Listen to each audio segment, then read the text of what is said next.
Good evening, everybody, and how are we all doing today? It is the 12th of August 2021. Hopefully you can hear me all okay, because I haven't had a chance to check the sound thinking about it. I'm just going to check that. No, don't worry. Let me know in the comments if you can hear me all okay. How are we all doing? And what we got coming up a bit later on today is we're going to be talking about mulching, something that I've had a lot of questions about, something that I've been playing around with quite a bit. But first of all, should we see if anybody is out there? I can see already there's a lot of people. Ballysilian, good to see you. We've got Idaho Garden Girl, lovely to see you. Oracle Arts Allotment, lovely to see you, or Oracle as I tend to call you by. Was Philly SBB, running late but made it. Hello everyone, you're not the only one who's running late. Alison O'Brien, evening Richard, looking forward to a great show tonight. I'm looking forward to a great show too. Adrian has joined. Hi Richard, hello to you. Anna Jones, hello to you, and hello to gardeners. Who else have we got? I'm sure there's more. Amanda Joy, lovely to see you. Hope you're well. Ian Beddoes, good evening all. I think that's what he's meaning to say anyway. Where are we? Stuart Jackson has joined. Good evening to you. Hope you are well. And Rebecca Hawkins, hope you are well. But Dad's joined. Good evening to you. Richard Goulding, hello all. Now, on the note of Richard Goulding, if anybody is in the Facebook group, I don't know if they've gone yet, but Richard has put up that he has 2 greenhouses that are free to a good home. If anybody's interested, you have to collect them from down in Shoreham. If they haven't gone yet, that is. If they haven't gone yet. But there is a post about that in our Facebook group if anybody is interested. It's Turbo Stream. Good evening, Veg Army peeps. Good evening to you. Stuart Jackson just made it. Just got back from Cardiff. Whoa, busy day for you then, all the way to Cardiff.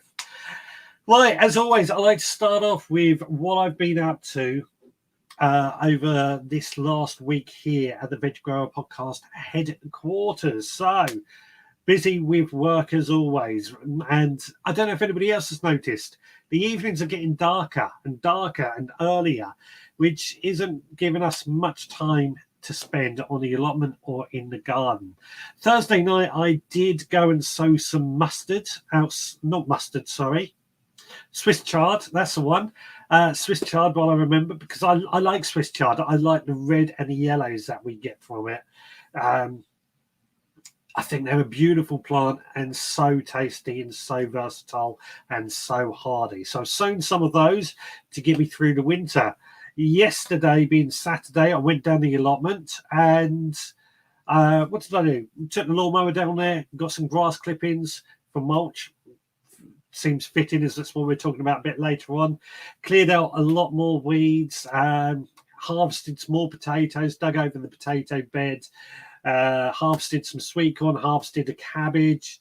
Lots of harvesting going on down there. Today, we popped back down the allotment again this morning and got took Amanda with me. We picked a load of raspberries. While she was picking the raspberries, I cleared away all the weeds underneath. So that worked quite nicely. And then I came back and I've been cutting down the willow tree. Finally cut it down to the point that it's not going to be a problem anymore.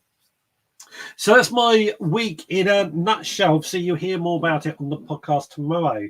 Let's just see if anybody else has joined. I think Richard Golden is saying it's still there, these greenhouses, if anybody is interested. Hello, everyone from Hargrave Gas. Hope you've had a good week. Lovely to see you as always.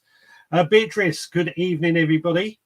I've got a photo coming up from Beatrice about when to and she's asked when to harvest pumpkins, so hopefully we can help her out a bit later on with that. Turbo Stream, I've done absolutely no gardening this week. I went to Pembrokeshire to drink tea and relax. I wonder what that's like, just going on a holiday. I've forgotten. What else? I've been collecting seeds and potting up my autumn containers. Yeah, getting ready for all that time, isn't it? We talked about collecting seeds last week, so hopefully that's inspired you to do what to save seeds. Uh, is it too late to start a new wormery? Ordered a new one, but not sure if I should swap the worms to the new one from the old. I think it'd be okay, to be honest. Worms are quite hardy as long as you make sure you get plenty of waste in there, Stuart. Just make sure they get plenty of waste. Put some soil in the bottom. I put it like this: worms live in the soil all year round. It's not like they go into houses or anything. So I think you'd be okay. If you want to wrap a bit of, if it gets really cold, a bit of fleece around the wormery just to make sure, I think it'll be okay. Yes, the days are getting shorter and the temps are getting cooler. I have about 25 days till the first hard frost from Idaho Garden Girl. Oh, yeah, the first frost is going to be a bit of a shock to the system, isn't it? Amanda Joy, I've started doing a bit of clearing on the plot this week. I've managed to avoid blight so far, been very lucky, but it's hit my polytunnel this week. Yeah, blight has been the nightmare this year. I think it's the number one problem that everyone's experienced. The fact that you've avoided it is fantastic. I'm very, very jealous of anybody who has avoided blight this year.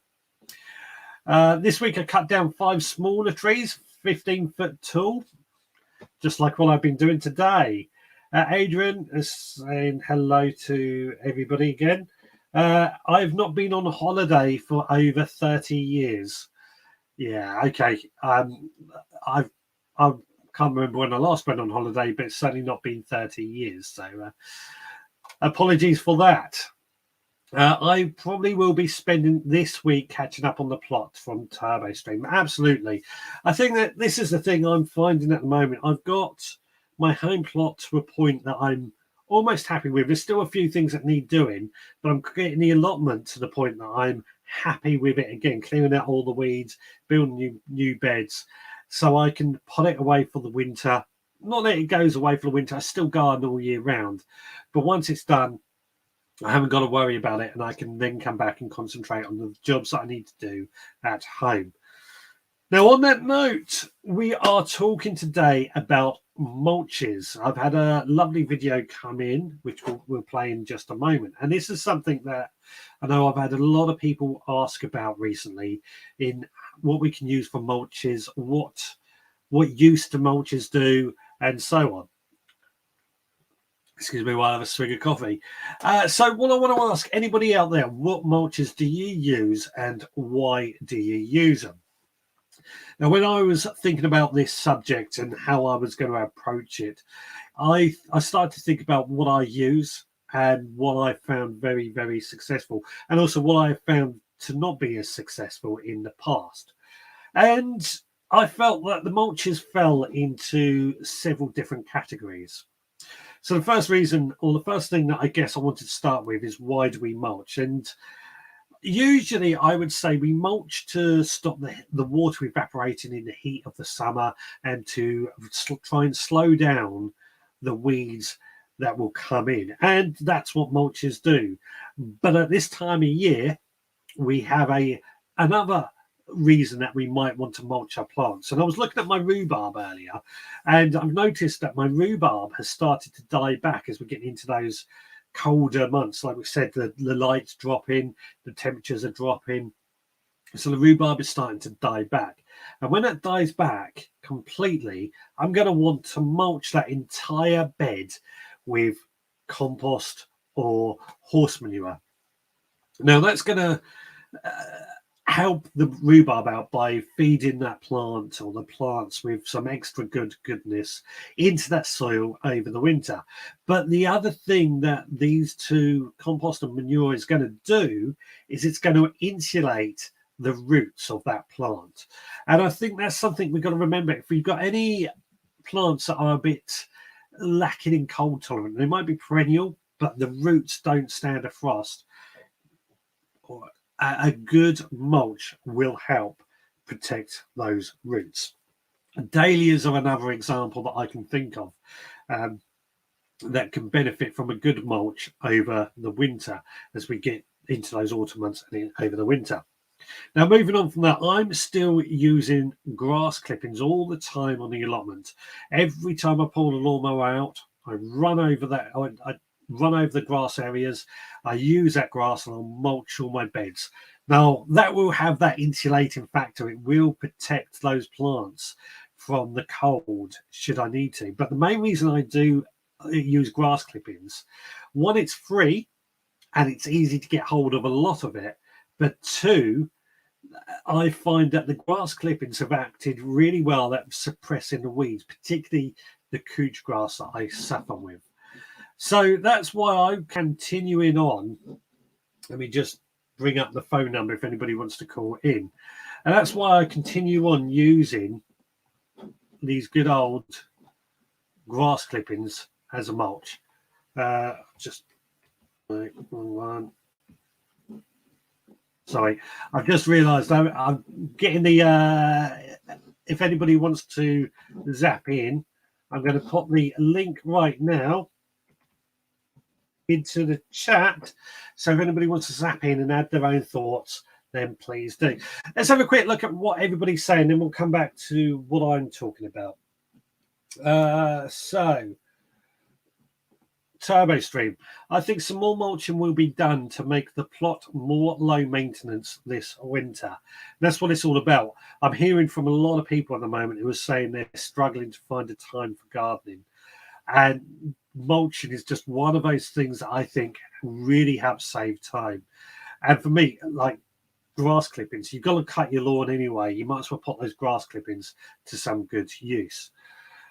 Stuart Jackson, at home, all I have done is pick tomatoes, but at school I've built 3 new raised beds. Can I put grass clippings on top of the compost to help with the weeds? I would say yes, because that's exactly what I do. And it really does help at reducing the weeds. It's not completely foolproof, but it helps.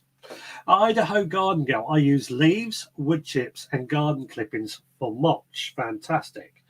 And now, and Digwell Green Fingers has just came in with, I use grass clippings for my daughter, no lawn myself. Exactly, yeah, grass clippings, you know, it's so easy to get hold of a lot of them, and this is what I love about them. I'll mow my lawn, I'll mow the grass areas down on the allotment, I'll even mow my neighbour's grass areas just to get as much of that grass clippings, throw over as a mulch. I've even grown potatoes in it, and that's why I started off with grass clippings. But Idaho mentioned leaves, and actually that's a good time to start thinking about leaves as using as a mulch. Now, coming into autumn, when all those leaves start falling off the tree, we can get bagfuls and bagfuls of it, and we can just take those bags of leaves and just throw them over the beds, and that will act as a weed suppressing layer. Don't have to do anything more than that.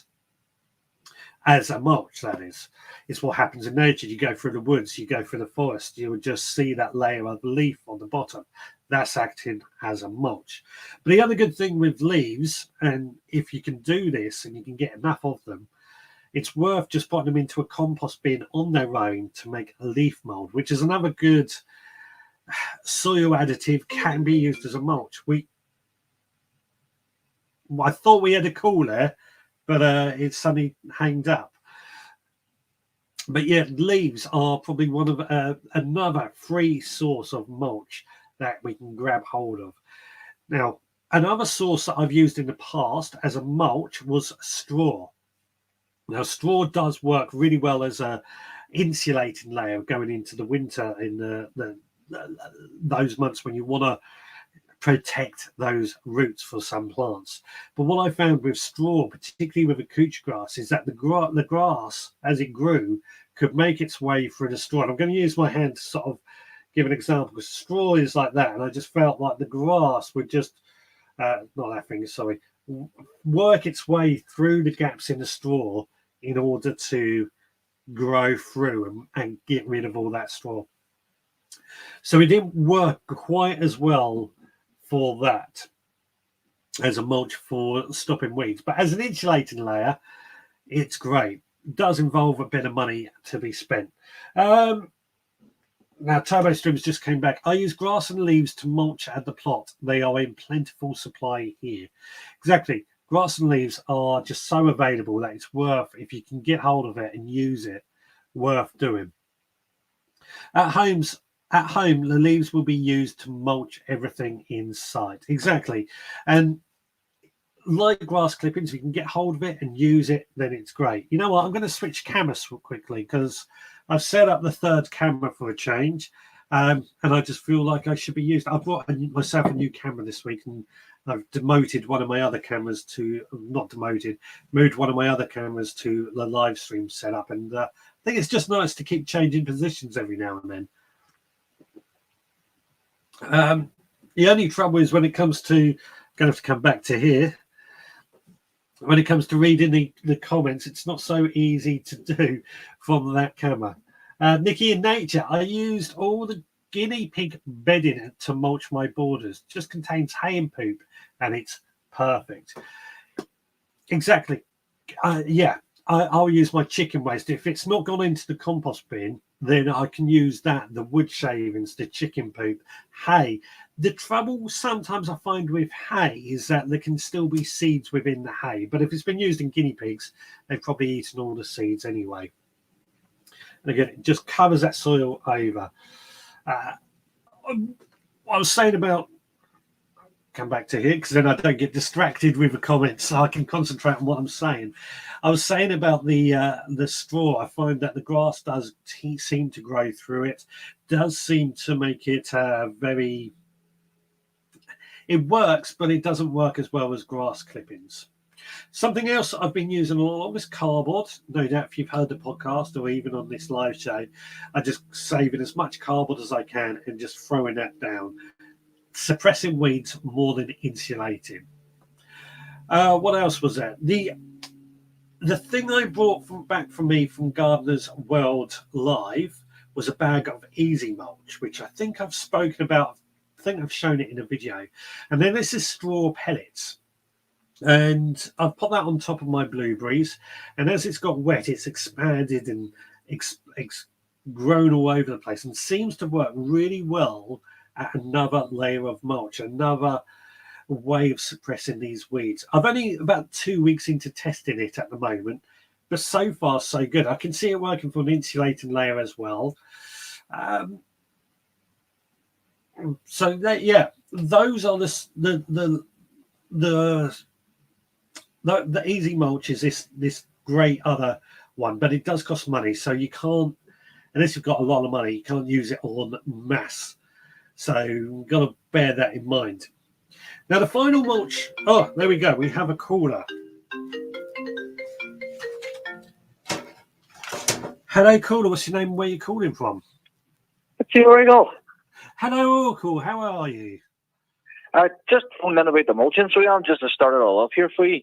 Go for it. I don't really mulch, but you were saying about the straw. Straw you use? Yeah. No, I don't mulch at all. No, I don't use anything, but I'm thinking about doing the grass. Because I know a fella has a big lawn and he throws a lot of it out. Yeah. And I know he get my hands on it easy. But just on the straw situation, yeah, there was a fella in the allotment used straw. Yeah. And it ended up taking root. He was pulling barley everywhere, let's just say. Yeah, I have heard of people having straw take root. Don't know if that's happened to anyone else, if they want to comment or anything like that. But that's what put me off. As soon as I seen that, I said to myself, well, I know the grass will not grow like, but... And another one as well was, the council came to an agreement with the allotment to throw in, do you know in the winter when they go around with the road sweeper? Yeah. It would lift the leaves. Yeah. And they would drop them off the limit. But you were getting dog poo, you were getting plastic bottles, plastic bags, you're getting all this street mess off it too. Yeah. And I tell you the truth, that's what put me off mulching. But listen to your show now, I think I'll go down the line of grass clippings just to try it this year to see what happens. Because you'll still get another cut in the grass. And hopefully it works. Well, I've discovered grass clippings last year on my allotment, and it's really has saved me a lot of work on the weeding side of things and on the watering side of things. And you're mowing your lawn anyway. why not put those grass clippings to use? Well, that's the plan. Just try it this year to see what way it goes. But as I say, it'll be interesting to see if anyone comments back in here about the straw. But that guy got overrun with barley. Yes, well, completely overrun. Whatever happened, I don't know, but it took root the way it went. Yeah.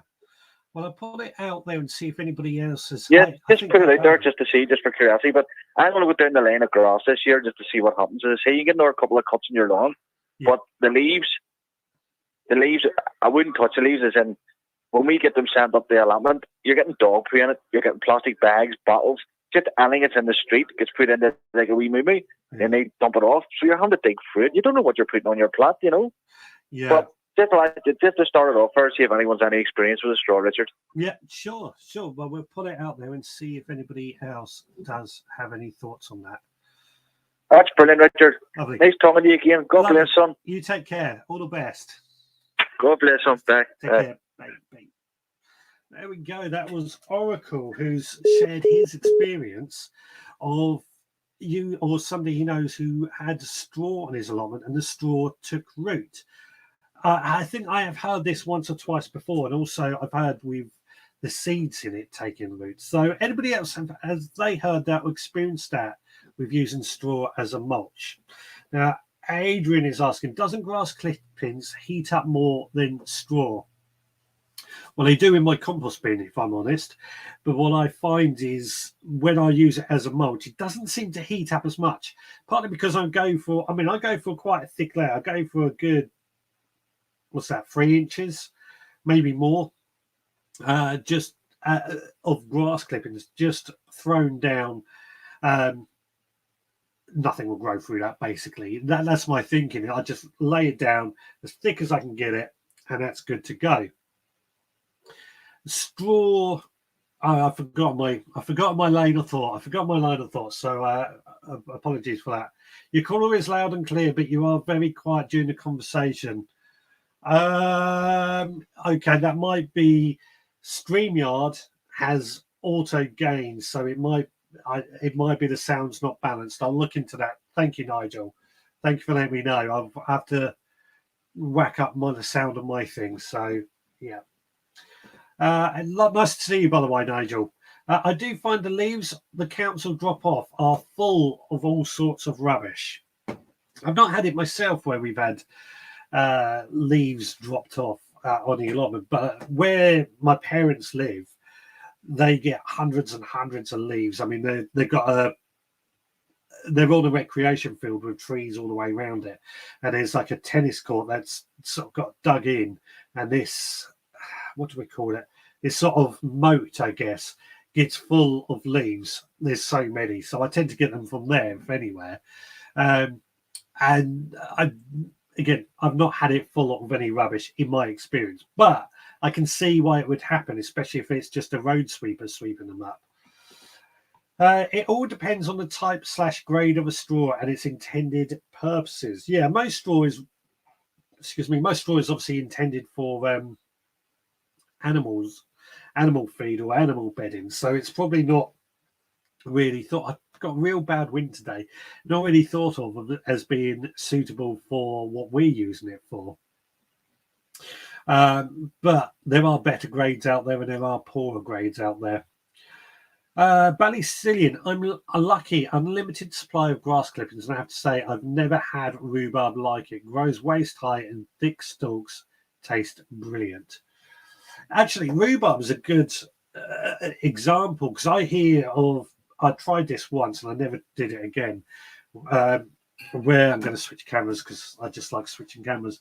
I've used the leaf of the rhubarb, and once I've harvested my rhubarb, I've cut the leaf off, and then I've placed that on around the base of the rhubarb plant to actually act as a mulch. But I found my rhubarb started discoloring, so I didn't bother doing that again. This is good. I like these switching cameras. So yeah, that's something I do know of, but I've not tried. I have tried, but never try again. Adrian is asking, does grass clippings burn plants? I've not had it myself. I've never had it burn plants at all.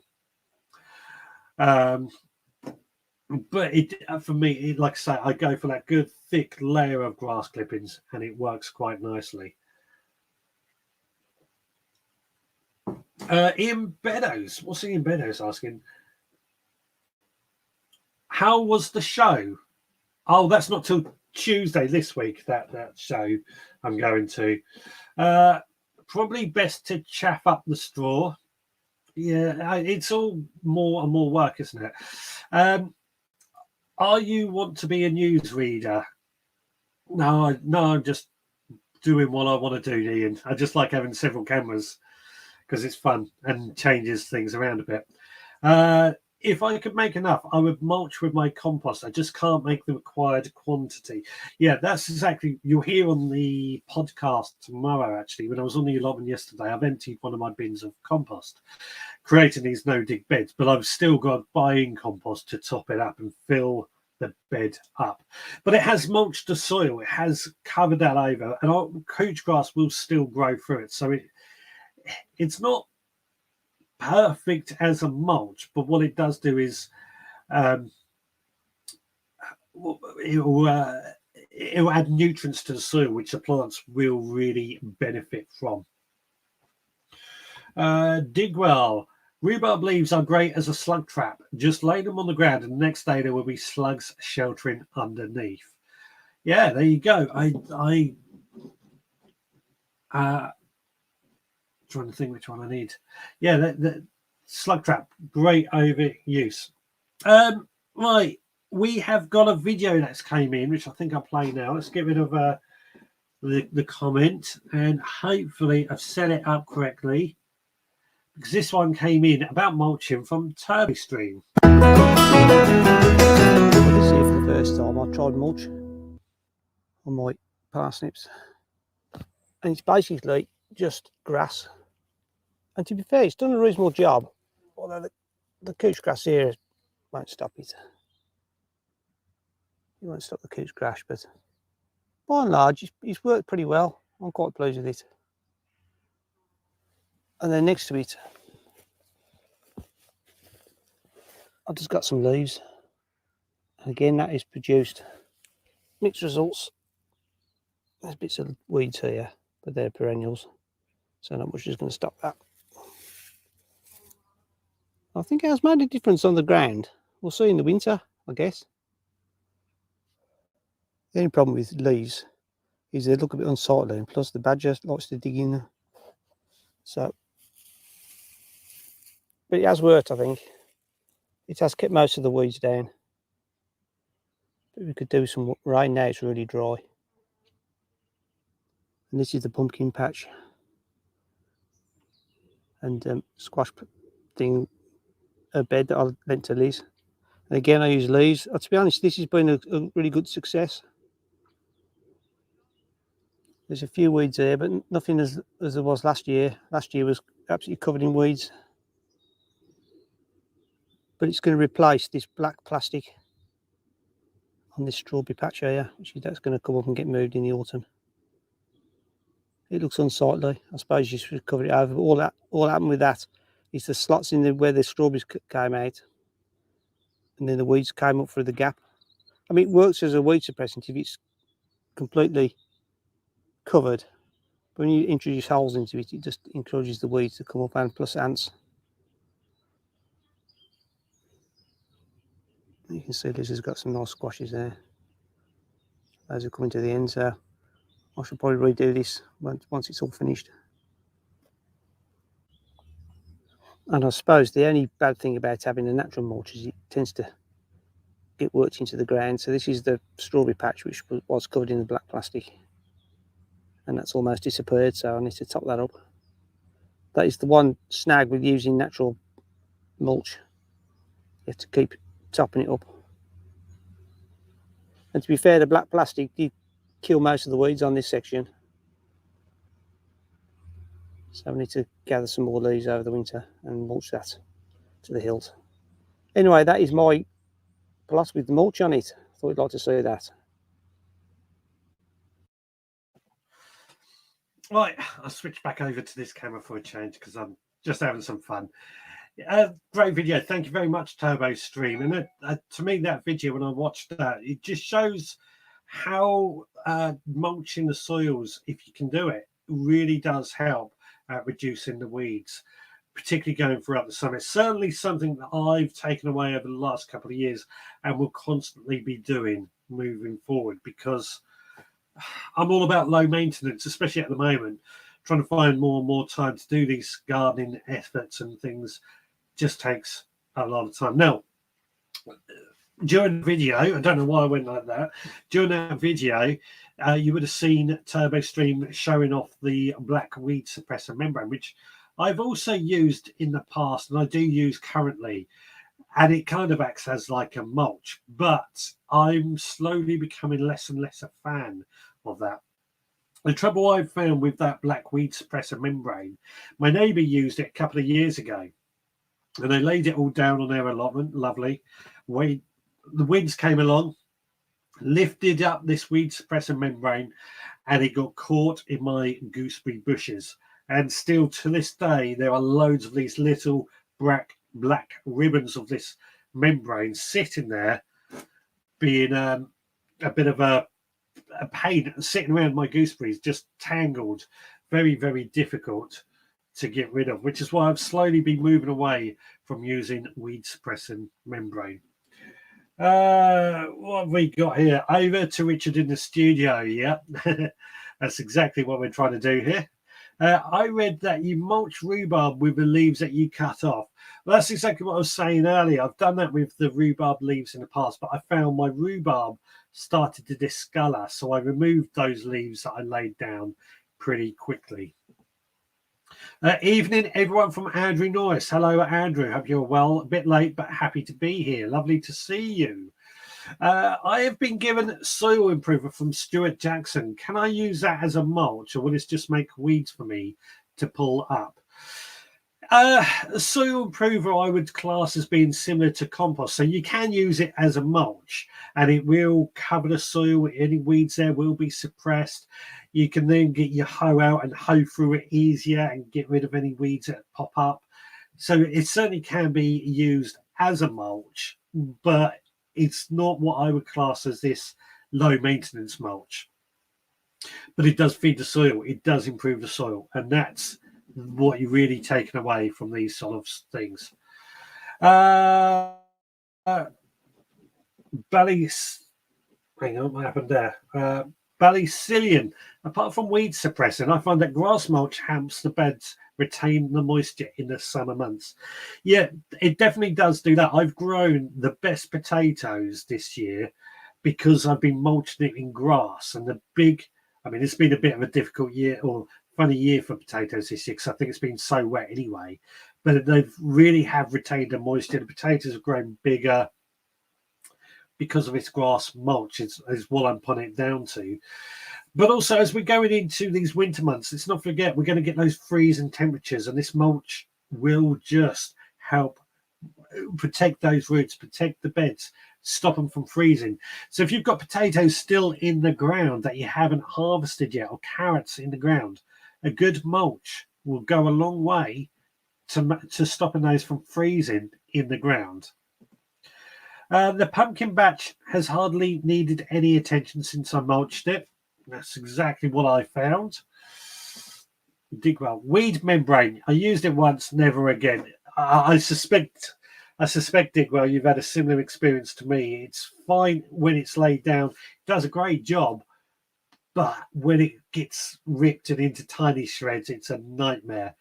I think it's quite expensive as well these days.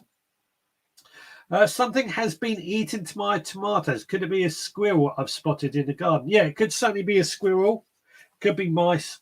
Could be anything like that. But as you've seen a squirrel, that's likely to be the culprit. They pretty much eat anything, squirrels, Ian. That black plastic membrane sheds loads of stringy bits. It's an environmental disaster.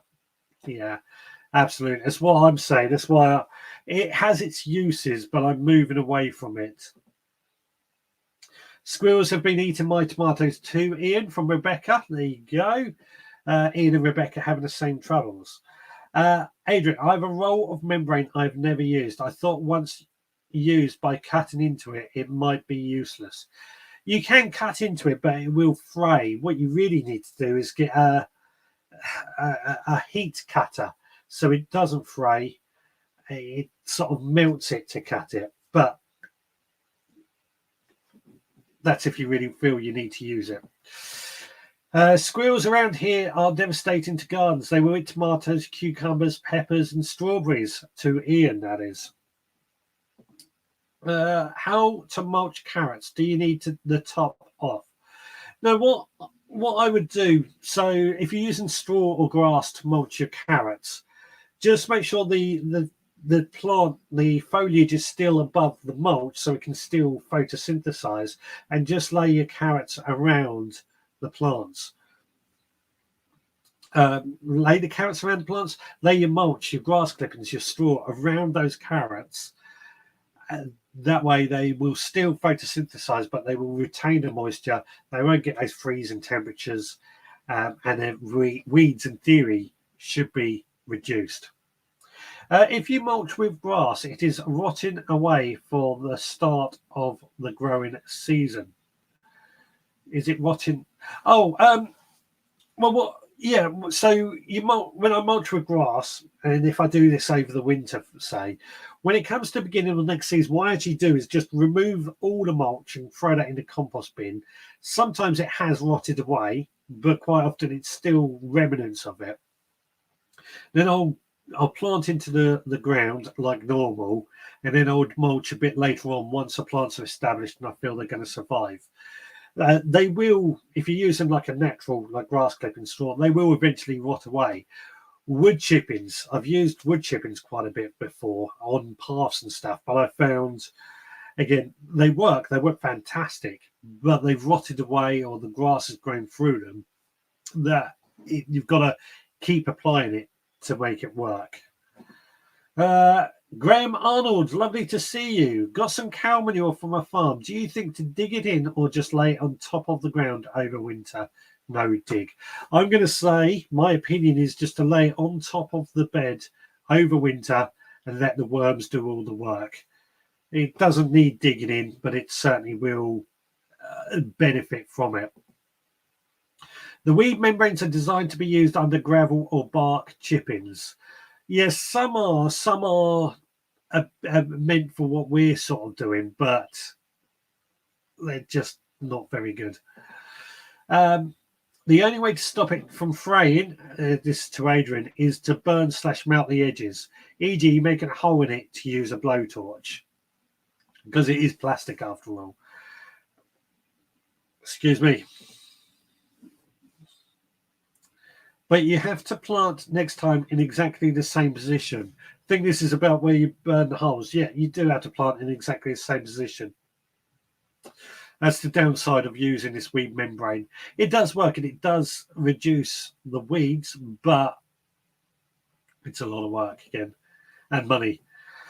I would add fresh manure to the compost heap, Graham. Last year I mulched with it and millions of weeds came up.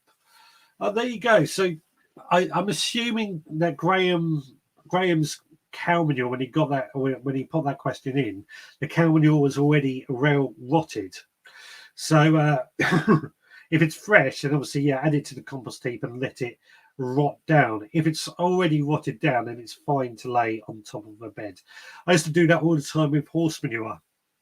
I used to have a really good supply of horse manure, and it was really well rotted stuff. It was like really good compost.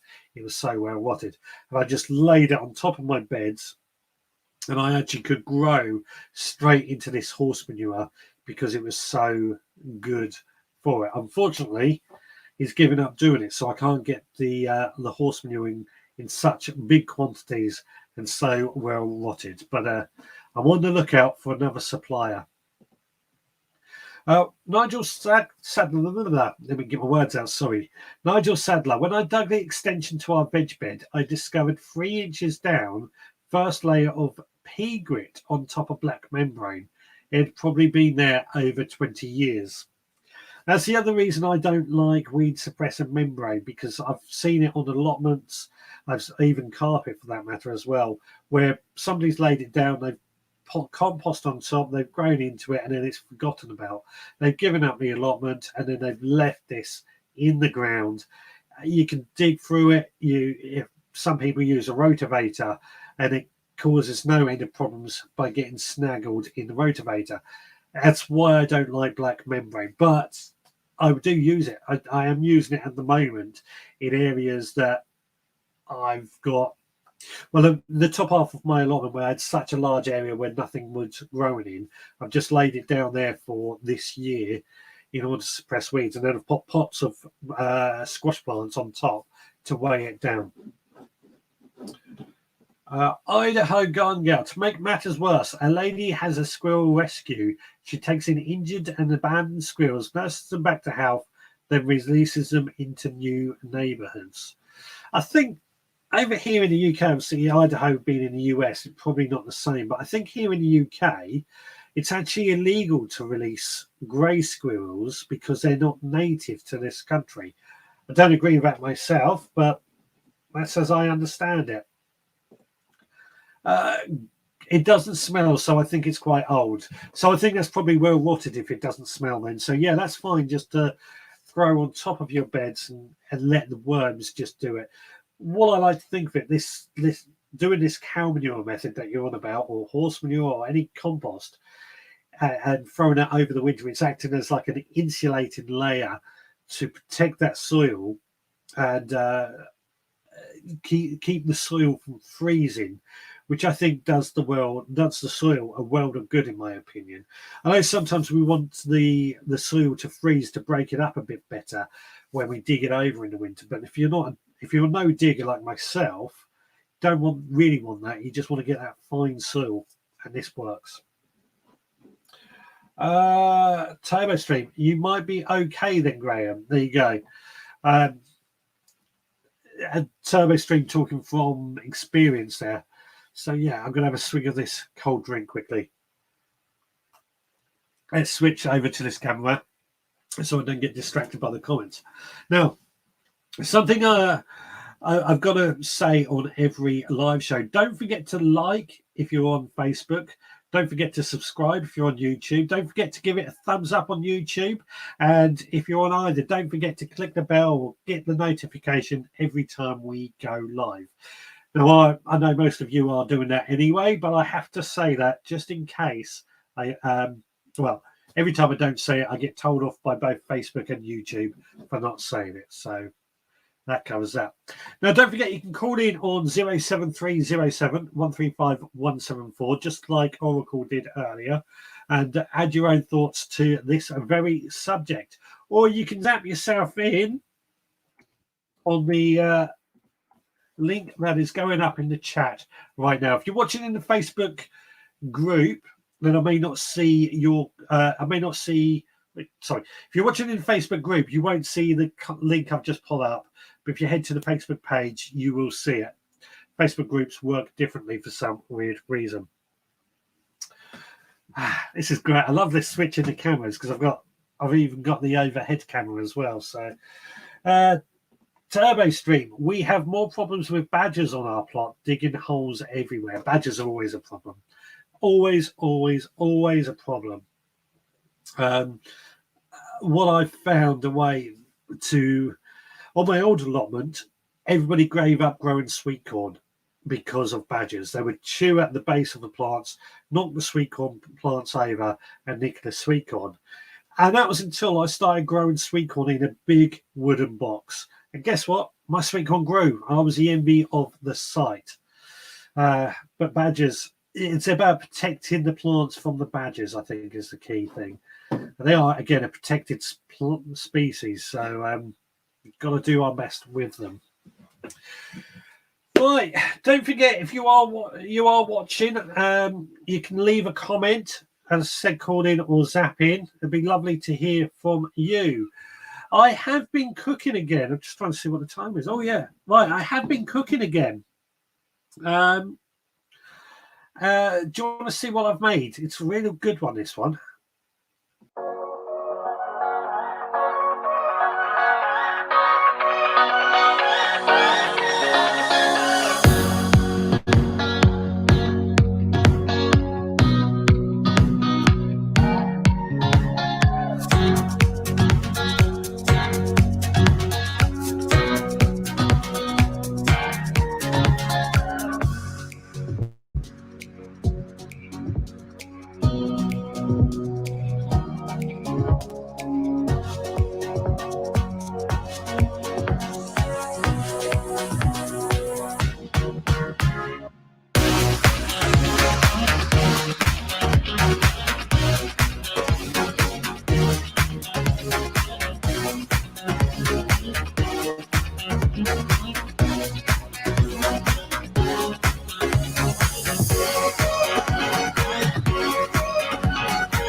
So there we go, sweet corn relish, just in time.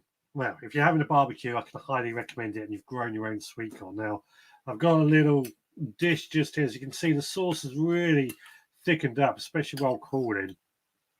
But what we really want to see is how good it tastes.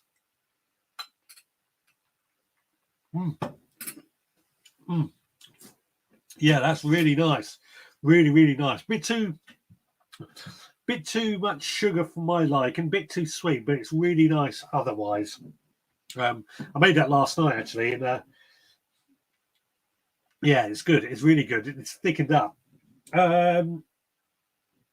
Great way to use sweet corn as well. So what's everyone saying? I can see we've got somebody else joined to Money Boots. It is illegal to release grey squirrels without a license. 1981 Wildlife and Countryside Act. That's what I thought. I don't agree with that law in some ways, but I understand why. But yeah, it is illegal. And that's why I thought. Nice to see you, Nigel. Will I be seeing you on Tuesday? I meant to ask actually. They are partial to carrots in particular. This is the badgers. And Adrian saying hello to Nigel. Nigel is saying he's late tonight. Emergency repair to the kitchen tap. I had to do the same myself this morning. My kitchen tap was also leaking, so well, cracking it, shall we say? Fixed it though. Rebecca, I have to say I've learned to live with all this wildlife. They were here before us. I have woodlands at the back of me, so I have to live with it. I grow enough for all of us. I think that's actually a very sensible and true attitude. It's very much my attitude.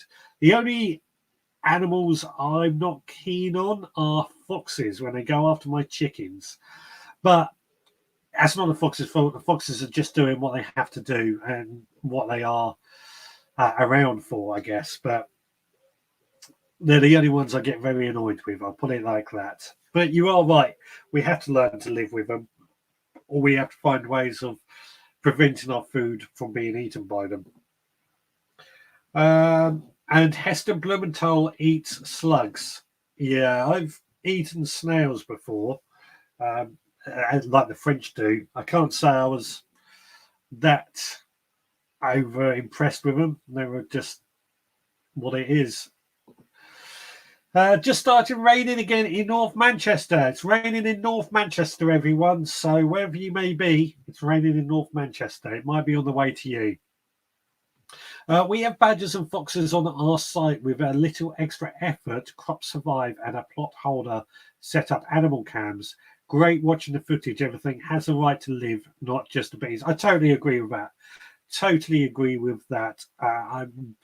Everything has a right to live. I mean, when we had the problem with the foxes, which are still floating around, but I did set up my little webcam on my little wildlife camera, and I caught a baby fox just playing just outside this shed. Just goes to show it's great when you can, if you know these things around, you can just grab these things on camera and see what is going on. Looks great, Richard. It is good. It's really nice tasting. And if you're having a barbecue and you've got sweet corn, then it seems like a great thing to go on your hot dogs, burgers, that sort of thing. I've got to admit, I have made this before. And I took it around to friends for a barbecue when I first made it. It was delicious. And it went down very well that whenever I get invited to theirs for a barbecue, I've got to make it for them. David Mosley, my mulch is mainly grass from mine and my neighbour's lawn. It has changed the way of gardening after hearing you had started to use it to mulch on your podcast. Very little weeding to do. Exactly right. This is what I found.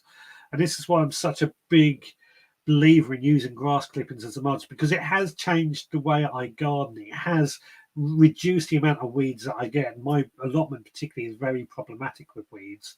It's just a case of keeping on top of it, but it just becomes part of the process now.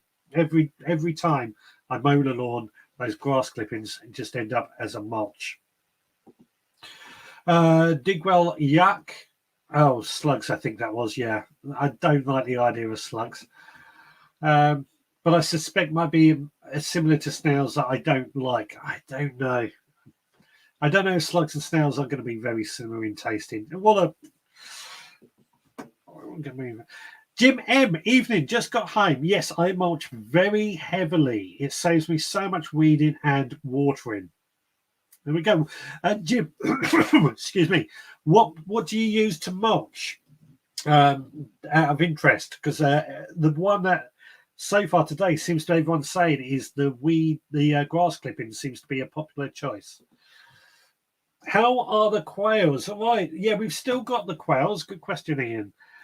We've got 3 females and 2 males, but my wife and I are considering that we're going to stop keeping quails once they pass away of their own natural causes. I don't think we're going to replace them anymore. Reason being, quails you've got to keep in a run, and it doesn't sit comfortably with us. And chickens we can let out around the garden. The quails we can't do that with because, one, if they fly away, it's actually illegal. 2, they're so we get falcons, we get foxes, they're easy prey for all the small things. So we kind of want to get we don't feel happy keeping these quails in a locked up, if you like, even though they've got quite a big room. And the reason we ended up keeping quails, of course, was they were going to be destroyed otherwise. So we rescued them. And 2 is a good way of finding another way of the home producer to produce eggs. And they do produce eggs. We have so many quail's eggs that we have more than what we know what to do with. So that's another reason we've decided we're going to get rid of the quails. Not an easy decision, and probably my chances are my mind will change when it comes to it. But one for you and one for the wildlife. When we were, this is the squirrels and the badgers that people seem to have problems with. Hi, Richard. If I burn the weeds, does it kill the roots? Is it better than a weed killer? So this is Welshman Jason Patrick asking this question. I'll take it you're talking about if you're using a weed burner. Well, it depends if you use the weed burner correctly, because if you put the heat on it for too much, it'll destroy the top plants, but not the roots. So you sort of almost just got to get it to the point that the water within the weed boils all over it, and that kills the roots off as well. So it's more about technique. It does work. It is a very good way of reducing weeds. It's much better than weed killer, in my opinion. You've just got to know how to do it right. I don't know if anybody has put a video out on how to use one correctly, because it would be far easier to watch someone than me trying to explain how to use one. But I personally prefer it than weed killer. Lucky North Manchester for the rain. Yep. I, a long time ago, shot a fox and felt bad about it for years afterwards. If I remember, if you're keeping sheep, then I can understand why you need to shoot foxes. I mean, it's a very foxes are very difficult one, and there's probably people who completely disagree with that. But It's one of those, at least you feel bad about it. We have a problem with badgers, but a greater problem with wild pigs. My neighbour burns sheep's wool every evening to deter them from running on through his sweet corn. Now, that's a problem I never thought anybody would have. But Andrew Norris over in Croatia, wild pigs. That's a new one to me, but I can see why, because wild pigs are pretty big animals and they're pretty they're pretty invasive. Can you send the rain my way from Rebecca? It's so dry, I'd rather watch the show than have to go out and water. Well, yes, please do keep watching the show rather than going out to water. Because although this is an interesting one, actually, talking about watering, I've set up a watering system in my greenhouse, automatically waters my plants. And it's been a godsend because I don't have to worry about my greenhouse anymore. And I'm thinking of actually trying to implement this system all over the place just because it's so much easier. And it uses rainwater. I've got plenty of rainwater butts, so why not? Chicken litter, grass clippings, wood shavings, straw, compost. It all gets used. I do rot down the chicken litter first. This is from Jim M, who said earlier about, I asked him what he uses for his mulch. So out of that list, that's pretty much everything we've been talking about today anyway, of what we use as a mulch. Grass clippings by far seems to be my favourite because it's so easy to get hold of. For that pure reason, and it's free. Straw is great for larger areas. £2.50 for a huge bale goes a long way. Yeah, I mean, I think straw would work great in my home plot where I don't have the couch grass problem. But I think on my allotment, when I did use it on my strawberry bed, the couch grass still just made its way through. On the note, there was another. Let me just get through these comments and I'll come back to that, actually. I only shoot the rats. Everything else is welcome. Again, rats, I can sort of understand why people want to get rid of them because they are a big problem. To be honest, we've been told to save water as the reservoir is getting low. Well, there's a reason I get called the butt king because of my 14 water butts I have at home. Get a water butt, get more water butts, and you'll never have a problem. I don't use tap water to water my garden at all anymore. The issue with the pigs will appear in a future video from my village if anyone is interested. Yeah, Andrew, please do share that. I'll be really interested in that because it's certainly a problem I didn't think we would have. Rebecca, well, that sounds amazing. Please share a video how you've set your watering system up in the greenhouse. I think there is a video from a couple of years ago, if I remember correctly. I'll dig it out and I'll send it to you, Rebecca. It's called the Irrigator. I can't remember the Eco Plus or something. It's a solar-powered motor. Every 3 hours, it'll run for a couple of minutes and just water everything in my greenhouse by drip feeding. But if you look up Irrigator Flow Pro, it's the 6 I've got in my greenhouse. I've got the 12 down there sitting on a shelf, not being used somewhere, which I should be using. We have wild pigs over here in the southeast part of the US. They can get huge and very destructive. In some states, it's open season on feral hogs. Can hunt them anytime. It's really a conversation that I don't agree with. I'm not a vegan because I'm not even vegetarian. I do eat meat, but I'm never comfortable with just killing animals for the sake of killing animals. I mean, a good thing that if wild pigs and hunting is obviously those pigs will then become food and used, so it's not a waste. That's my thoughts on that. I want to get out of the way because I always get complaints from the vegans out there who say we should be talking about this sort of thing. But it is part of our life, so I want to get that over and clear. East Anglia is considered semi-arid on the same level as the Middle East.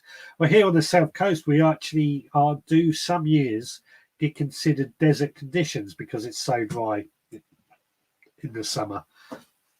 It certainly isn't what you think. Now, before I started clearing down those comments, I started to talk about or mention something. Another mulch that I use, and I particularly use this, well, it's very good on a number of things, and that is seaweed.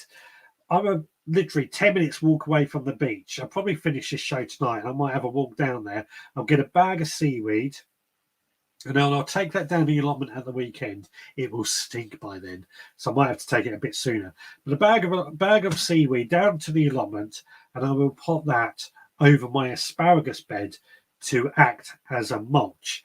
And asparagus is particularly good because it is a seaside plant anyway, so the salt on that seaweed doesn't do any harm. But the salt also kills off any other weeds. However, that being said, another way we can use the seaweed mulch, I don't know if people wash it off, but on the potato bed. Now, Jersey Royals, or International Kidney, but the Jersey farmers used to say part of the reason that their Jersey Royal potatoes were so good was because they would get plenty of horse manure in the ground and also plenty of seaweed in the ground. And that would produce lots and lots of really good growing conditions for the potatoes. Now, somebody, I think it was last week when we mentioned we were going to be talking about mulches, asked if there's any special way to use it. And I double checked everything. All I've ever done in the past is just taken that bag and just poured it onto the asparagus bed. And that's pretty much all you have to do. Just like any mulch, just lay it onto that bed and let it do its business. So, yeah, another one that hasn't been mentioned, but if you live close to the beach, like I do, it's well worth getting hold of. Digwell is saying irrigator, Sol, C120, etc. That's what I was thinking of for the solar powered watering system I have in my greenhouse. Got another one that's to go out in the bed. I saw a garden centre about a year ago was selling them off incredibly cheap, which is why I ended up getting a couple of them. I assumed they weren't being produced anymore, but I think they are still being produced, and I highly recommend them, especially in a greenhouse. Heard that you can only shoot wildlife on a weekend in Portugal for food. Don't know on that one. Don't know. If you kill an animal, you must eat it, not for sport. I do agree with that. I hate the sport element of shooting animals. We don't get much seaweed at Black. Really? I thought Blackpool would get lots of seaweed. Hang on. Are you near Blackpool? I thought you were Manchester, Ian. And you can beat your wife on the steps of Gloucester Cathedral on a full moon. Interesting. Jersey farmers were still collecting seaweed when we were there 2 years ago. There you go. Yeah, that's why, because they put it on the fields as a mulch, and it helps them. They believe, that's what they use as the reason that they're able to produce really good potatoes. I mean, they're well known for their potatoes, aren't they? Because of that seaweed. So jealous of living by the seaside, about as far as you can get from the sea in Birmingham. You can actually buy seaweed mulch and seaweed liquid feeds if you can't get hold of it, like yourself. But it's the reason to go visit a beach, isn't it? Just to get some seaweed. Using raw seaweed, would the rain wash the soil into the soil and kill the slugs? I would have thought it would probably deter the slugs as well.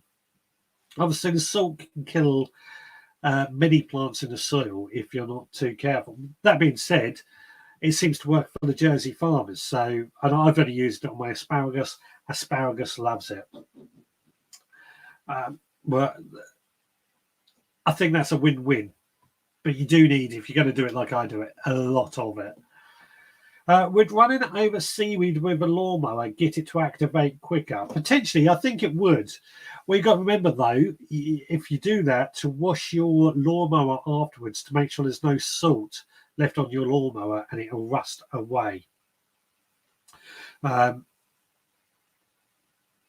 That's all I would say on that. It probably would activate quicker, but to be honest, I don't ever chop it up. I just lay it in its full format and just lay that down. It'll rot down. Seaweed does rot quite quickly as well, especially if it's in the sun and not getting moisture all the time. It's generally when it's washed up, especially after a storm, it's dead anyway, or it's detached from the main plant.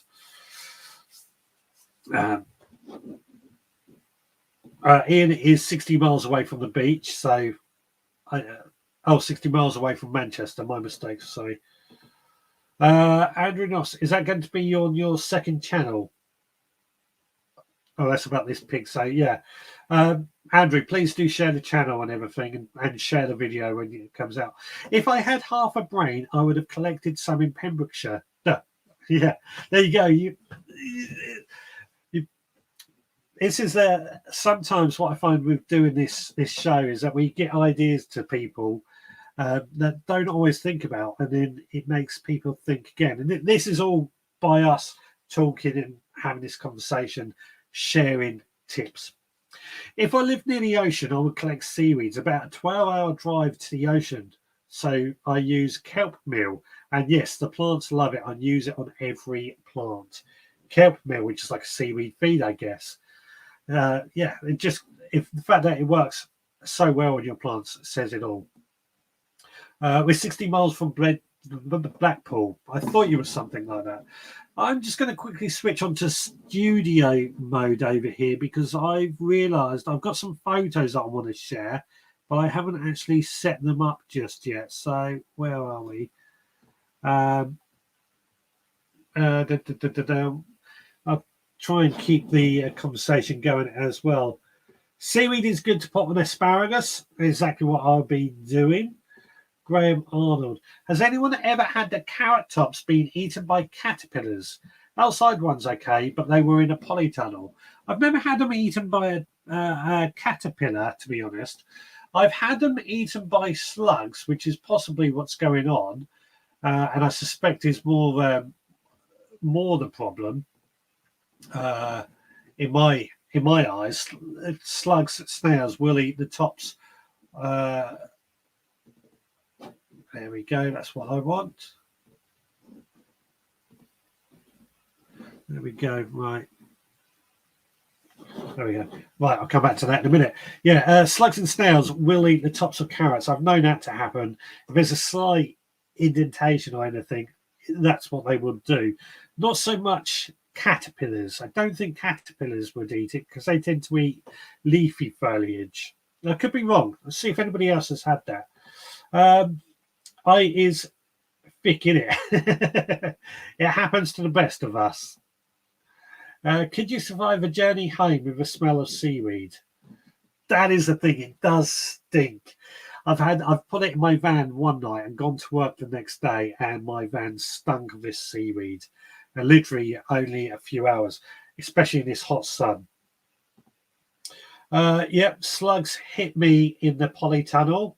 That's what I thought. Kelp meal is dried kelp seaweed, then ground up. Yeah, kelp in a what do you call it? A powder form. Definitely caterpillars, black ones. I don't know. In all honesty, I've never known caterpillars to eat carrots, but I'm sure there are black caterpillars. There's some knowledgeable people out there. Let's see what anybody comes back with. Good to see the allotment update YouTube videos lately. More to come, hopefully. Yeah, I'm trying to do those. It's good to see you, the fisherman, by the way. Trying to do those videos on a weekly basis. I've struggled with videos in the past because I'm such a... For me, I've got a style, which means I have to take a long time. And if I just did that, the videos that are just me talking to a camera, not showing what I actually want to show, I get a little annoyed with it because it feels wrong. But what I'm doing now is just these little snippets I can edit as I go along. It seems to work quite nicely for me, and hopefully will let me produce more and more. Let's have a quick look at some photos that have been sent in either in the Facebook group and also the fishermen. There will be weekly videos is what I'm aiming every Wednesday. Let's have a quick look at the photos that have been sent out and posted in our group. So first of all, this has came from Steve or Digwell Greenfingers, who is in the group tonight. And these are his potatoes that he harvested. He says that they are the best potatoes, or the most amount of potatoes he's produced from one single seed potato. He had 21.25 kilograms of potatoes from one seed plant. And this is his largest potato. That's a pretty sizable potato. That's probably enough for a few chips for, well, 2 people's chips, I would say. That's impressive. Didn't know what variety they were, though. Let us know what variety if you're still there, Steve.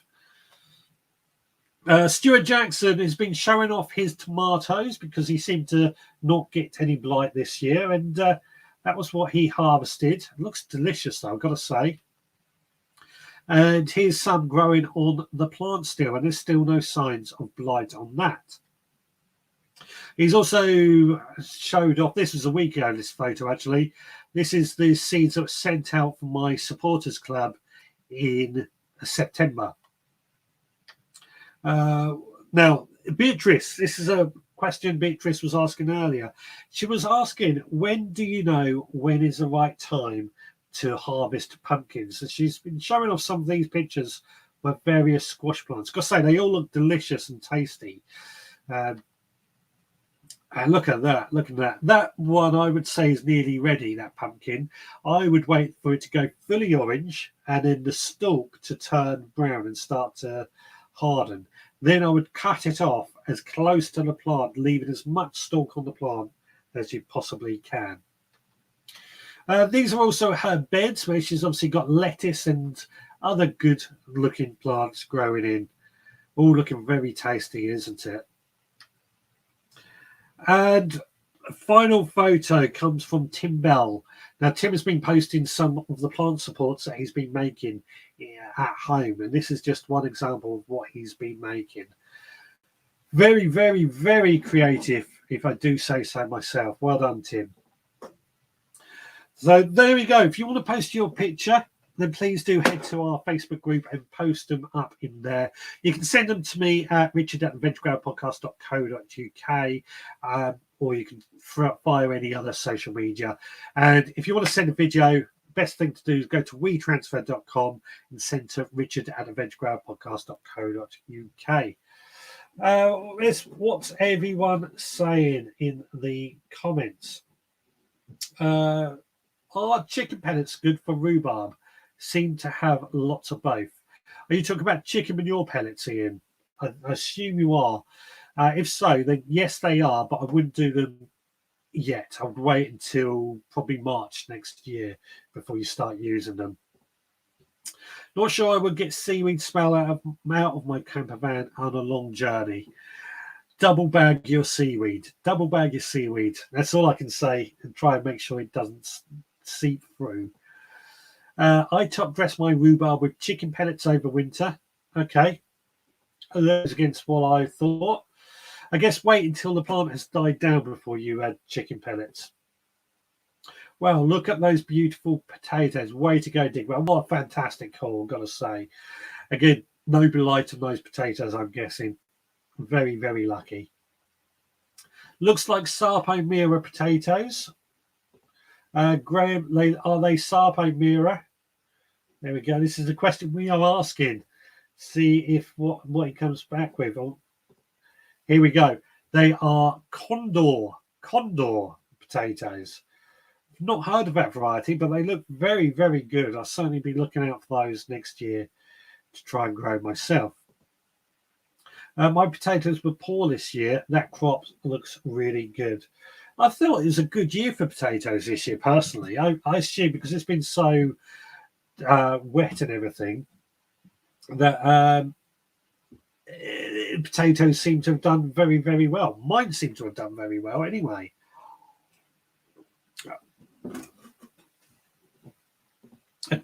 Although the blight came along, that's probably where the trouble came. Tony and Neil grew loads for giant potatoes a few years ago. Yeah, that's obviously where they became popular. Stonking harvest of potatoes. Mine was so small this year. I wonder if the people having trouble with potato was because the potatoes went in perhaps a bit late, and then the blight hit and they didn't really get away. Just a thought. Off topic, but just wondering, I'd like to sow some salad leaves in my poly, but the only place available is where I've just removed the tomatoes that were starting to get blight. Is there anything I need to do to the ground first? No, all what I would say is clear out the tomatoes, try and get rid of all the roots as best as you can, and just rake over the soil really, really well. Add a bit of compost if you want, and there you go. Salads and tomatoes are two different species, and salads don't tend to get blight or anything like that anyway. There we go. Excuse me. Graham Arnold, where are you in the UK? Perhaps I should wait to pellet my rhubarb then. Well, my thinking is that the feed, by adding chicken pellets, the feed is that it encourages the rhubarb to grow, and it will grow that soft, sappy growth at this time of year. So you don't want that because that will be attacked by the frost. I'd sooner wait, perhaps January, February, March before I add chicken pellets, and that way it will get the plants to grow when I want it to grow. That's my thinking. I need a bin bag full of coffee grounds. I had a bin bag full of coffee grounds spit all over me the other week. Double bag loads buggers too. Yeah. You probably, even double bag just goes to show how difficult it is. And the bin bags are generally quite thick. But yeah, double bag, it doesn't always work, as proven by this.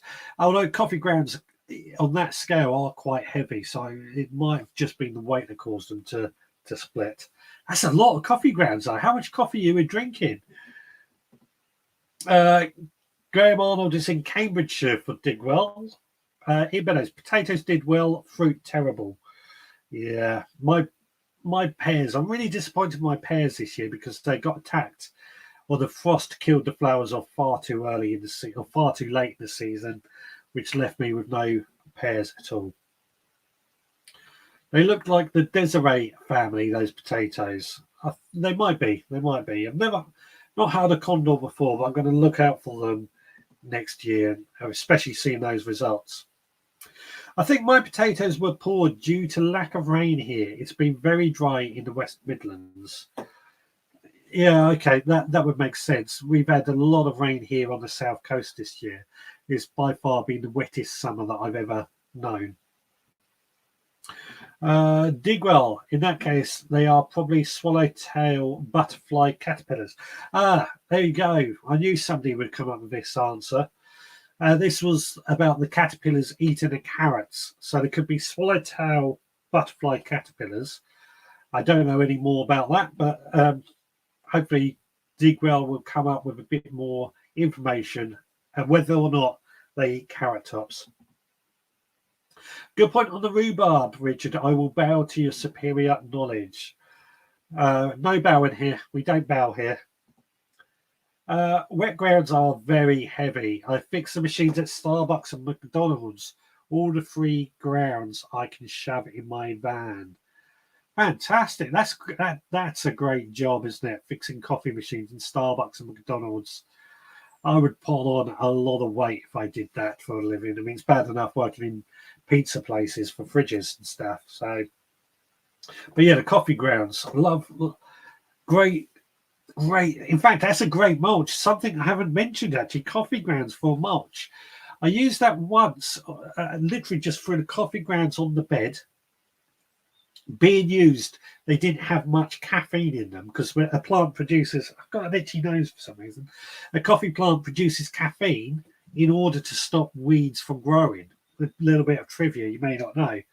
And if they're used, there's not so much caffeine, so they're not going to stop plants from growing. But I found that slugs and snails did not like the coffee grounds at all. So it's always worth grabbing some of the coffee grounds if you are able to get them. Definitely Conda, £2 per seed potato. Oh, that is pricey. Plums were crap. Yeah, it's been a difficult year for everyone this year, I think, in various ways. Some people have done better with other things. I've not had such a disheartening year that I can remember. But there's always next year. That's all we've got to say. There's always next year. Yes, they eat carrot tops and only native to the Norfolk Broads area. So there we go. It could well be the caterpillars that are, or it is the caterpillars that are eating your carrot tops. And now we know what ones they are. So what can you do to get rid of them? I guess the only thing you can do is keep checking your plants and get rid of any caterpillars as soon as excuse me, you see them. I won't eat the freebies though. I always give free pizzas at least once a week, and it doesn't help. I've used coffee grounds on my blueberry. Helps with the ericaceous plants, apparently. Excuse me, I'm gonna have that. Yeah. The coffee would be quite acidic, so yeah, would definitely help with the coffee grounds as well, with blueberry plants too. Anyone got a good variety of pear to grow espalier? I've got Ergament, Russet and Spartan apple trees and would like a pear to put in the middle and grow instead of a fence. I've got the good old reliable conference pear, and that grows quite well. I'm sure you can train it as an espalier if you so wish. It's a bit of work, but espalier trees are all about getting the right rootstock in order to keep them quite dwarf. Conference is what I would go for. Is it the texture of the ground they don't like? I think this is talking about the ground coffee. Yeah, I think it was, because it was quite a lot of little bits that the slugs and snails just didn't like that coffee grounds, because it got into they couldn't clean it off themselves. It got into their mucus, I guess, and underneath them. So that's my thinking anyway. They are very scarce, so don't kill them. Those caterpillars are very, very scarce. So don't kill them. Don't kill them. Find another way of getting rid. Net. Make sure your butterflies don't get into your polytunnel and net them or something. I guess that's the way to do it. We learn a lot on this show, a great collection of knowledge in one place. We do learn a lot, and that's the idea. We're all learning, and we're all learning from each other, which is what we ultimately want to do. Well, we've got about 2 minutes left before I close up for the evening. If you do want to call in quickly, 07307 135 174, or if you want to zap in, is it that one? Yeah. I'll pop the link going up right now. As I said earlier, don't forget to like if you're on Facebook, give a thumbs up if you're on YouTube, give us a follow on Facebook, give us a subscribe on YouTube, and don't forget to click the bell or get notifications whenever we are live. What are we talking about next week, Richard, from Rebecca? Well, next week I'm gonna do this regardless. I'm hoping to get somebody who knows a bit more about this particular subject, if I can see them on Tuesday. But we're going to do it regardless, because I think this was your suggestion as well, Rebecca.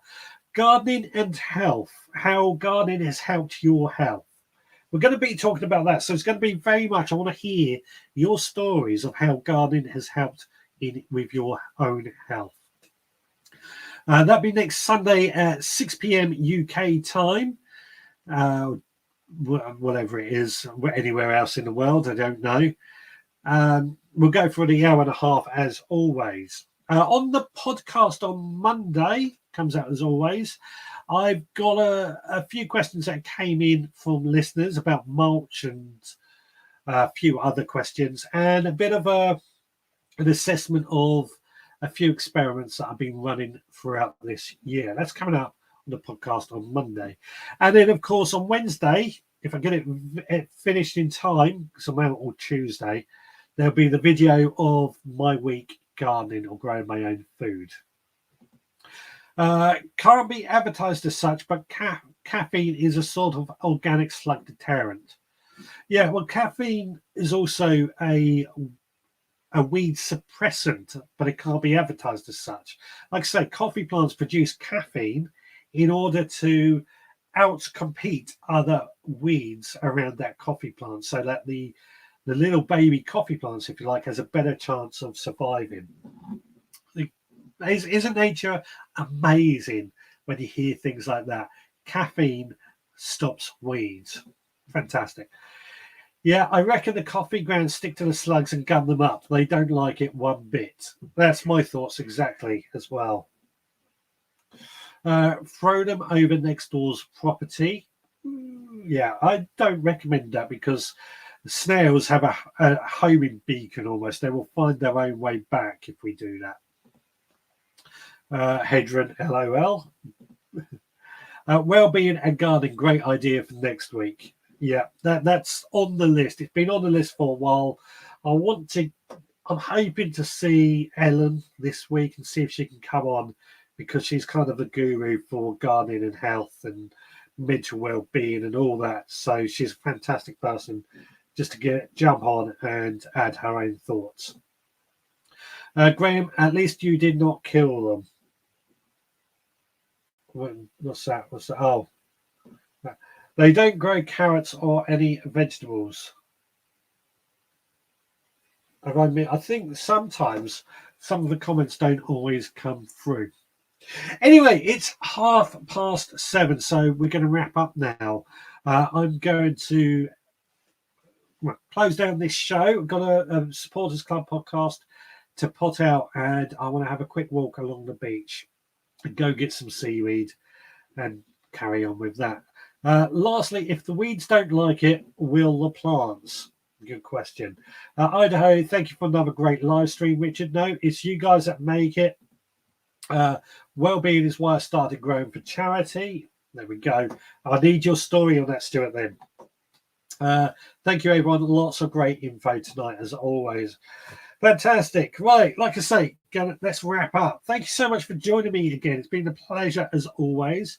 Always great to see your lovely faces. Please do tell your friends and get as many people to come along every Sunday and join in the conversation, so we can build it up and get more of us chatting about gardening. Right, guys, you take care. I'll see you all again next Sunday. Where is what I'm looking for? That's the one. Bye-bye. Oh, hang on.